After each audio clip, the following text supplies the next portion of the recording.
আজকে খুব ইচ্ছে করছে যে একটু শাকুটারি বোর্ড বানাবো।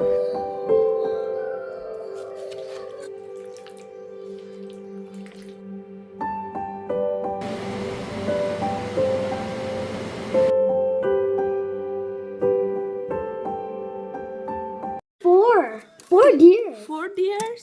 Yeah. Wow. Because no, and one wolf. Ooh. All the deers visit. One deer's left behind. What? Yeah, এটা কইতে কি আয়? Look at They this. come from the forest and Wow. we made it. Good job. You will. I'm going to give you. I love it. Good job. আসসালামু আলাইকুম tiny world family, কেমন আছেন সবাই? আশা করি সবাই অনেক ভালো আছেন। আলহামদুলিল্লাহ আমরা সবাই ভালো আছি। তো নতুন আরেকটি ব্লগ শুরু করতে যাচ্ছি, আশা করছি আপনাদের ভালো লাগবে। তো সকালবেলা বাচ্চারা স্কুলে চলে গিয়েছে, ওদেরকে ব্রেকফাস্ট করিয়ে বিদায় দিলাম। আমরাও সকালে নাস্তা করলাম। আজকে এগ স্যান্ডউইচটা করেছি, জাস্ট ডিমটাকে পাতলা করে আর কি, যেভাবে অমলেটের মতো করা হয় সেভাবে করে লেটাস, টমেটো, কিউকাম্বার এগুলো দিয়ে আর চিজ দিয়ে করেছি। নাস্তা শেষ করে উপরে চলে এসেছি, এক লোড দিতে হবে, কারণ কালকে রাত্রে আজরাক সোনার অ্যাক্সিডেন্ট হয়ে গিয়েছে। মাশাল্লাহ ও কিন্তু পটি ট্রেন্ড, আর ওইভাবে অ্যাক্সিডেন্টও করে না, কিন্তু মাঝে মধ্যে কিন্তু হয়ে যায়। ছোট মানুষ যেদিন বেশি পানি খায় দেখা যায়, এটা রেয়ার আলহামদুলিল্লাহ, তারপরও খুবই কম। তো অনেক দিন পর বলতে গেলে অ্যাক্সিডেন্ট হলো। তো এগুলো ওয়াশ করতে দিয়ে তারপরে তাড়াহুড়া করে বের হয়ে পড়েছিলাম। আমার ডেন্টিস্ট ছিল। আপনারা জানেন আমার দাঁতে 2 বছর আগে ব্রেস লাগিয়েছিলাম। এটা ইনভিসালাইন, বড়দের জন্য যেটা থাকে আর কি, নর্মাল যে ট্রেডিশনাল ব্রেস ওইটা না, এটা জাস্ট ক্লিয়ার ছিল। তো আমার দাঁতে কিন্তু তেমন একটা ইস্যু ছিল না, একদম স্ট্রেইটই ছিল, একটু আনইভেন ছিল। আর সেটার জন্য আর কি একদম আদানে বাবার ইচ্ছে ছিল যে পারফেক্ট স্মাইল লাইন, এটার জন্য। তো যাই হোক, 2 বছর তো গেল, এগুলো অনেক মেনটেনেন্স লাগে এখনও। যদিও বা খুলে ফেলেছি, এখন রাত্রেবেলা পরে ঘুমাতে হয়, বা যত সম্ভব আর কি দিনেও বলেছে পরে থাকতে। আমি যত জীবন বাঁচবো তত জীবনই নাকি রাত্রে ঘুমানোর সময় এটা পরতে হবে, লাইকে পাজামা। বাট আমার হয় কি, আমি মনে হয় দাঁতে দাঁতে কিরিমিরি খাই, বা ঘুমের মধ্যে যে গ্রাইন্ডিং করে ওইটা। তো এই জন্য আমার 2টা ব্রেস, যে রিটেইনার যেটা, সেটা ভেঙে ফেলেছি। তো এই জন্য আমার অর্থোডন্টিস্ট বললো যে ডেন্টিস্ট থেকে রাত্রে বাইট কার্ড নেওয়ার জন্য, এতে ঘুমানোর সময় পরে ঘুমালে আর ভাঙবে না রিটেইনার আর কি। তো ওইটার জন্য গিয়েছিলাম, এত এক্সপেন্সিভ, একটা পার্টির শুধু $92 কোপে। তার উপর আবার প্রত্যেক বছর আমাদের ডেন্টিস্টে এখন কোপে ডিডাক্টেবল আরও $50 পে করতে হবে পার ফ্যামিলি মেম্বার আর কি। তো দিনে দিনে সব কিছুরই দাম বেড়েই চলেছে।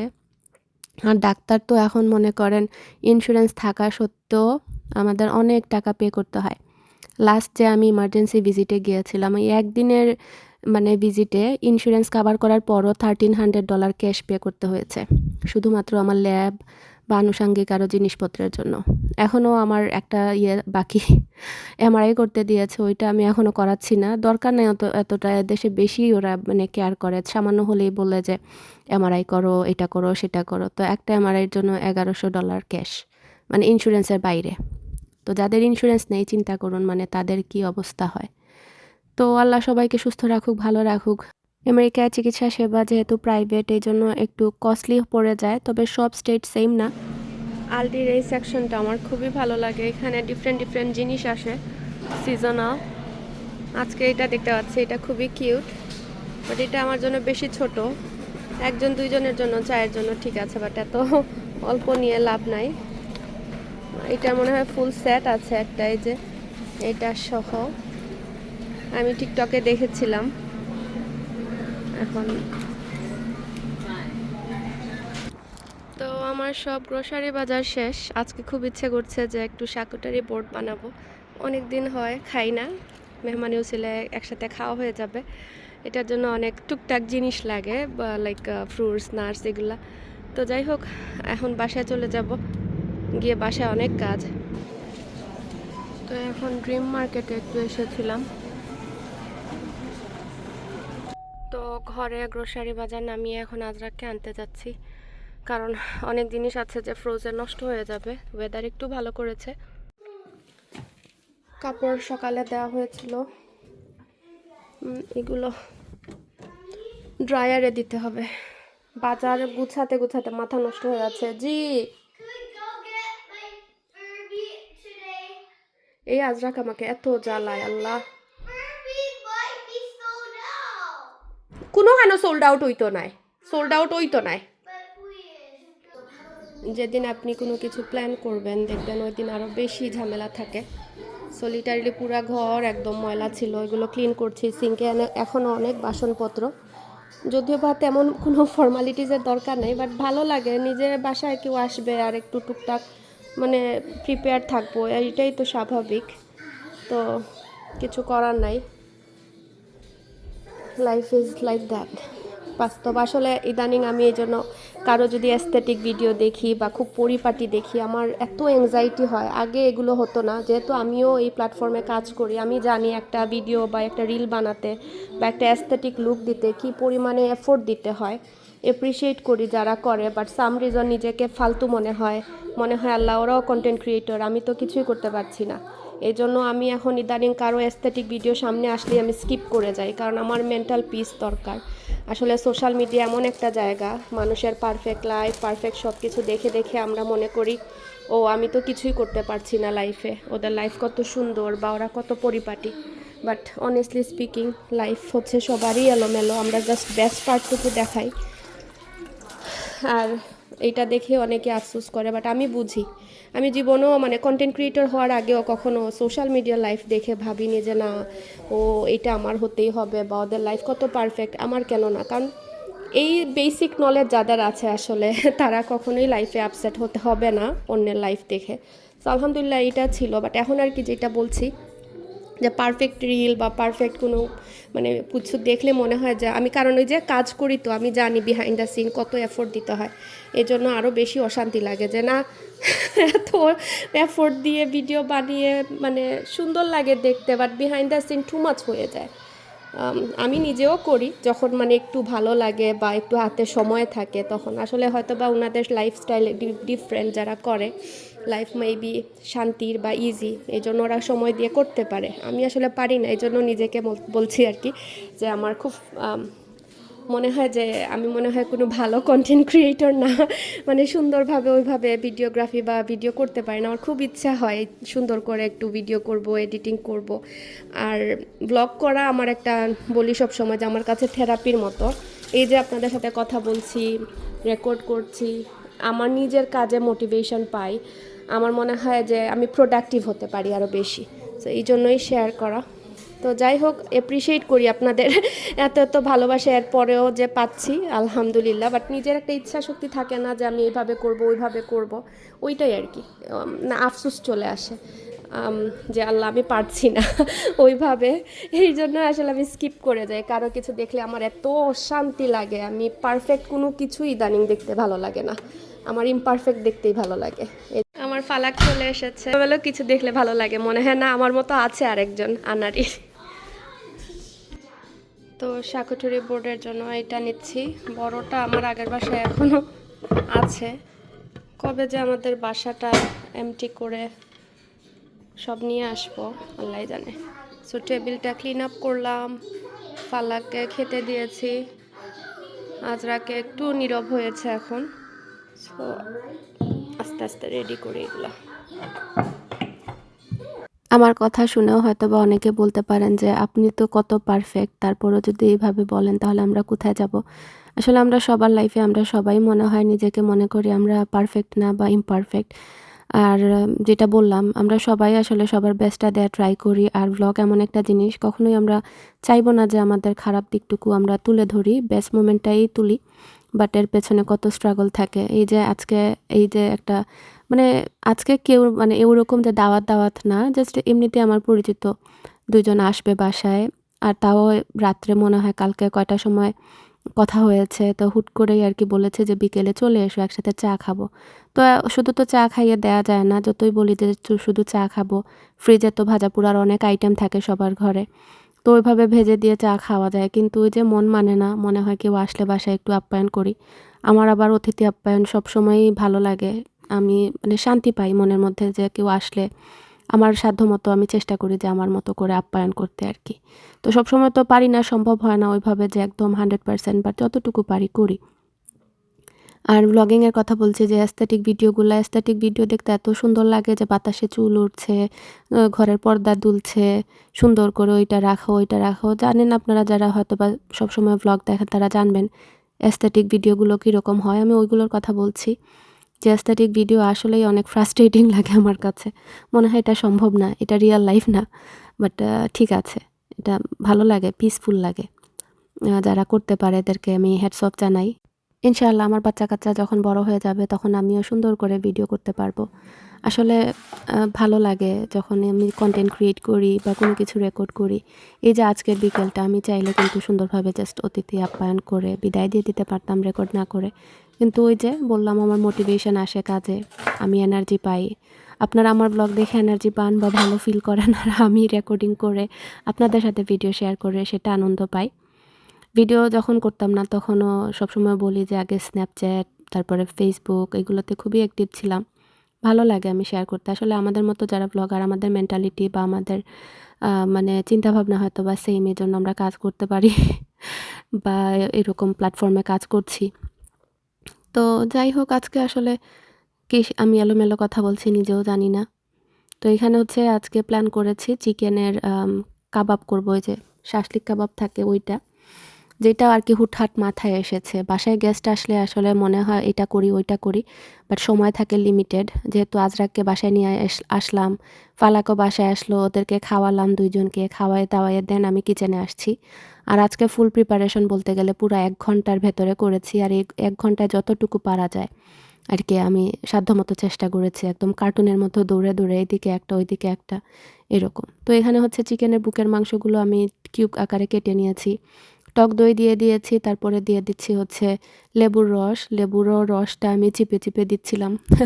বিচি পড়ছিল, নয়তোবা ছাঁকনিতে নিলে হতো, তাড়াহুড়া করছিলাম। এদিকে হচ্ছে পাস্তার জন্য পানিও বসিয়ে দিয়েছি। আর বিকেলে ৫টার দিকে বলেছি ওদেরকে আসার জন্য। তো ইতিমধ্যে চলেও এসেছে। তো ওদেরকে সাথে করে নিয়েই বলতে গেলে গল্প করে, করে এখন মানে পাস্তাটা ইয়ে করছে আরকি। পাস্তা বসানোর পরে অ্যাকচুয়ালি এসেছিল আই থিংক। তো এরকমই আসলে সবকিছু মানে একদম পারফেক্টলি হয় না। মানে হয়ে যায়। দেশে তো আসলে হুটহাট কত সুন্দর মেহমান বিকেলবেলা আসতেন। ঘরে যা থাকতো চা, চানাচুর, বিস্কুট এইগুলোই ছিল নাস্তা। ওইরকম হাবিজাবিরও কোনো ঝামেলা ছিল না। দেখা যেত লাইফটা কত সিম্পল ছিল। এখন আসলে আমাদের লাইফটা যত দিন যাচ্ছে আমরাই কমপ্লিকেটেড করছি। তো আমি যেটা বলছিলাম যে অ্যাস্থেটিক ভিডিও, বেশি খাবার-দাবার সাজিয়ে গুছিয়ে পরিবেশন করা এখন এমন একটা ট্রেন্ডে গিয়ে দাঁড়িয়েছে, কম্পিটিশনে গিয়ে পরিণত হয়েছে। কার থেকে কে সুন্দর করে ডেকোরেট করে টেবিল গুছিয়ে দিবে। আপনারা একটা জিনিস খেয়াল করবেন আর এগ্রি করবেন হয়তোবা আমার সাথে, যে আমি কখনোই ওইরকম এত এক্সট্রাভ্যাগেন্সা বা একদম আউট অফ লিমিট বা আউট অফ কন্ট্রোল গিয়ে কোনো কিছুই করি না। আমার সাধ্যের ভেতরে বা আমি যতটুকু করতে পারবো সবকিছু সামলিয়ে অতটুকুই করি।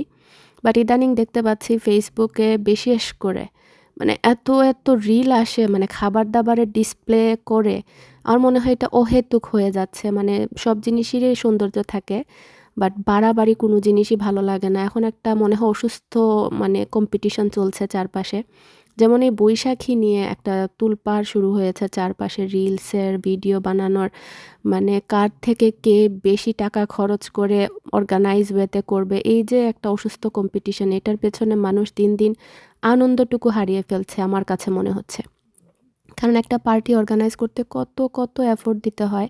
তার উপরে যদি এরকম এত মানে অর্গানাইজ ওয়েতে এত ডেকোরেশন করে, তাও এক ডেকোরেশন ২ বার রিপিট করা হয় না, কত টাকা খরচ করে এগুলো করা হয়। আপনাদের চোখে হয়তোবা আমার গুলোই সেম মনে হতে পারে, বাট ট্রাস্ট মি, আমি কখনোই ওইরকম একদম মানে আউট অফ কন্ট্রোল কোনো কিছুই করিনি। যেহেতু আমি একা হাতে করি, বাচ্চা-কাচ্চা, সংসার সব সামলে, তার উপর আমার ফ্যামিলি বড় বা আমার পরিচিত সার্কেল খুবই বড়। ওইভাবে ছোট করে আমি পার্টি করতেও পারি না। আমার ছোট পার্টি বলে মনে হয় ৫০ জন অনায়াসে হয়ে যায়। আর বড় হলে তো আরও বেশি ৭০-৮০। তো আমার পক্ষে আসলে ওইভাবে আমি পারিও না। আর ডেকোরেশন বলেন, ওগুলো বলেন হয়তোবা ১টা ২টা আইটেম নতুন এড করি। বাট আমি দেখা যায় বেশিরভাগ জিনিসই রিইউজ করি বা ওইগুলোকে নতুনভাবে একটু সাজিয়ে গুছিয়ে দেওয়ার চেষ্টা করি আরকি। তো যাই হোক সুন্দর লাগে, খারাপ লাগে না। অ্যাপ্রিশিয়েট করি সবারই কষ্টের এফোর্ট বা সব অনেকে বলতে পারে যে মানুষ করে তো আপনার কি? আসলে আমার কোনো কিছুই না। জাস্ট বলছি যে একটা কম্পিটিশনে পরিণত হয়েছে। অনেকে এটা নিয়ে ছোট ফিল করে। যদি আজকে মনে করেন আমি সুন্দরভাবে ওইভাবে প্রেজেন্ট করতে না পারি, ওই ভয়েই আমি হয়তোবা কোনো একটা পার্টি করব না যে আল্লাহ আমার সবকিছু পারফেক্ট হবে না বা সুন্দরভাবে আমি ওইভাবে পরিবেশন করতে পারবো না। বা বৈশাখী পার্টি করব, সিম্পল ওয়েতে করলে হয়তোবা অন্যজন নিয়ে হাসবে বা আমি যদি সোশ্যাল মিডিয়া ছাড়ি তো মানুষ জাজ করবে। ওই ভয়ে হয়তোবা অনেকে দেখবেন যে পিছিয়ে যাবে। আমি ওইটা বলছি আরকি। আমি অ্যাপ্রিশিয়েট করি, তারপর আবারও বলছি যারা করেন তাদেরকে অবশ্যই সাধুবাদ জানাই। Hats off to them. এত কষ্ট করে পুল অফ করা একটা পার্টি মুখের কথা নয়। আর বড় পার্টি থ্রো করা আসলেই অনেক কষ্টের। Before party, after party. মানুষ তো দেখি, বিশেষ করে আমি তো ভ্লগে বা রিলসে দেখি।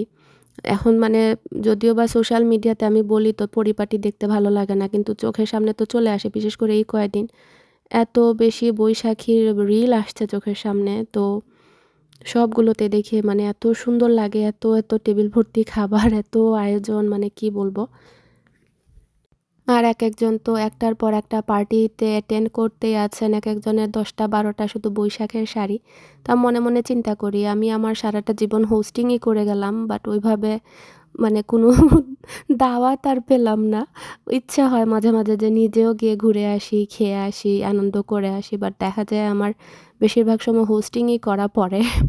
ওইভাবে মানে বৈশাখীর দাওয়াত বলেন বা এরকম হোম পার্টিতে আমার খুব কম যাওয়া পড়ে। পাবলিক ইভেন্টগুলোতে আসলে আমার ওইভাবে এত ইন্টারেস্ট নাই যাওয়ার। ভালোও লাগে না ওইগুলোতে গিয়ে, কমফোর্টেবলও ফিল করা যায় না। আর আগে মিশিগানে ওইরকম পাবলিক ইভেন্ট হতোও না। ইদানিং লাস্ট ইয়ার থেকে অ্যাকচুয়ালি মোটামুটি হচ্ছে। তারপরও মানে ওইভাবে তো আসলে কমফোর্টেবল লাগে না সব জায়গায়। নিজের পরিচিত আত্মীয়স্বজন বা ফ্রেন্ড সার্কেলের মধ্যে যদি কারো বাসায় যাওয়া যায় তখন যে মানে কমফোর্ট জোন থাকে বা আনন্দ করে যে মজা পাওয়া যায়, পাবলিক ইভেন্টগুলোতে গিয়ে ওইরকম মজা পাওয়া যায় না। বাইরে পরিচিত মুখ থাকে, অনেক মানুষ থাকে, ভিড় থাকে, তারপরে টাইম ফ্রেম থাকে, আপনার হুট করে গিয়ে আবার চলেও আসতে হয়। মানে আমি জানি না, আমি আসলে ওইরকম না, আমার এনজয় করি না আরকি ওই রকমের ইভেন্ট। আমার মনে হয় ঘরের মধ্যে যদি যেকোনো ছোটোখাটো পার্টি হয় ওইগুলোই আমার কাছে শান্তি লাগে বা এনজয় করি বেশি মনে হয় আরকি। তো কথা বলে নাস্তাগুলো রেডি করছি, তো ওরাও চলে এসেছে। ওদেরকে সাথে করে নিয়েই বলতে গেলে এগুলো টুকটাক করে গুছাচ্ছিলাম আর গল্প করছিলাম। তো শাকুটরি বোর্ডটা একদম সিম্পল ওয়েতে করেছি। আঙুর দিয়েছি, স্ট্রবেরি দিয়েছি, চিজ দিচ্ছি। আর এই অ্যাসর্টেড ক্র্যাকার্সগুলো আমি আলডি থেকে নিয়ে এসেছি। এটা আমার ব্লগে হয়তোবা যারা আমাকে ফলো করেন সবসময় তারা দেখবেন। যখনই আমি এই বোর্ডটা করি তখনই দেখা যায় যে এই ক্র্যাকার্সগুলো নিয়ে আসি। কারণ ইন্ডিভিজুয়ালি প্যাক করা ক্র্যাকার্স আনতে গেলে দেখবেন আপনি কয়েক প্যাকেট কিনতে হয়। বাট এগুলো একসাথে অ্যাসর্টেড মনে হয় এটার মধ্যে ১, ২, ৩, ৪, ৫, ৬ ধরনের ক্র্যাকার্স থাকে। আর এগুলো অনেক ভালো। আমার কাছে ভালোই লাগে। মানে একেকটার একেক টেস্ট। মজাই লাগে। ইভেন চায়ের সাথে খেতেও ভালো লাগে। আর এখানে হচ্ছে আমি ওভেনের মধ্যে দিয়ে দিয়েছিলাম 400 ডিগ্রি ফারেনহাইটে 30 মিনিটসের মতো। তো এগুলোও হয়ে গিয়েছে। তো এগুলো নিয়ে দেন আমরা এখন একসাথে খেতে বসে যাব। আর একদম সিম্পল ওয়েতে এটা আজকে মেরিনেট করেছি। দেখে হয়তোবা বুঝতে পেরেছেন। আর এই পটেটো স্প্রিং রোলের মতো এগুলো স্প্রিং রোল না, এগুলোর মনে হয় পাফ পেস্ট্রির মতো কীরকম একটা রোল দিয়ে ফিলো ডো মনে হয় এগুলো দিয়ে র্যাপ করা ছিল। আজকে 18 মাইলে যে আমাদের ড্রিম মার্কেট ওইটা থেকে নিয়ে এসেছিলাম। পটেটো ভেতরে, খারাপ লাগেনি। এয়ার ফ্রায়ারের মধ্যে 10 মিনিট দিয়েছিলাম, তো হয়ে গিয়েছে। তো এই ছিল আজকের একদম ঝটপট মেহমানদারি। আর এই তো এর এক মানে জাস্ট বিকেলের চায়ের সাথে কুকিজ, সমোসা, তারপরে চা, তারপরে পটেটোর এইটা, তারপরে আমার শাকুটারি বোর্ড। আসলে সাজিয়ে গুছিয়ে দিলে ভালো লাগে। তো এখন হয়তোবা আরও অনেকে বলবেন যে আপনি তো সাজিয়ে দিয়েছেন। আসলে এই সাজানো আর সেই সাজানো আমি কি বোঝাতে চাচ্ছি হয়তোবা যারা বুঝেছেন তারা বুঝতে পারছেন। মানে এক্সট্রা অর্ডিনারি, মানে আউট অফ লিমিট গিয়ে যে সাজানো যেটাকে বলে, ওগুলোর কথা বলছি। যাই হোক, আমি কাউকে জাজ করছি না। প্লিজ আমার কথাবার্তা অন্য সেন্সে নিবেন না। যারা বুঝেছেন তারা বুঝেছেন। সুন্দরভাবে ক্ষমা সুন্দর দৃষ্টিতে নিবেন। সবাই ভালো থাকবেন। আসসালামু আলাইকুম।